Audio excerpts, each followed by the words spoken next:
నమస్కారం ఘంటారావానికి స్వాగతం. ముందుగా ప్రధానాంశాలు. మంత్రివర్గ విస్తరణపై అధిష్టానదే తుది నిర్ణయం. ఎవరి పేరు ప్రతిపాదించలేదన్న ముఖ్యమంత్రి రేవంత్ రెడ్డి.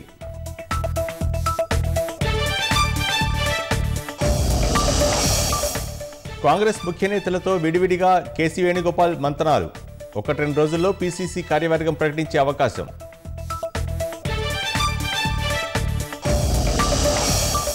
రాష్ట్రంలో డ్రోన్ టెక్నాలజీ విస్తరణకు ముందుకొచ్చిన సంస్థలు. 500 కొత్త ఉద్యోగాలు వస్తాయన్న మంత్రి శ్రీధర్ బాబు.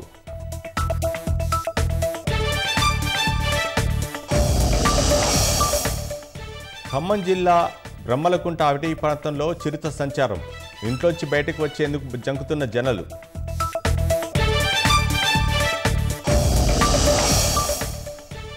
సైనికుల ఆయుధాల్లో చైనా పరికరాల వాడకంపై కొరడా. 100 కోట్ల విలువైన కాంట్రాక్టర్ రద్దు చేసిన రక్షణ శాఖ. ప్రయాగ్రాజ్ త్రివేణి సంగమంలో 40 కోట్ల దాటిన పుణ్యస్నానాలు. 26వ తేదీ వరకు జరగనున్న మహాకుంభమేళా.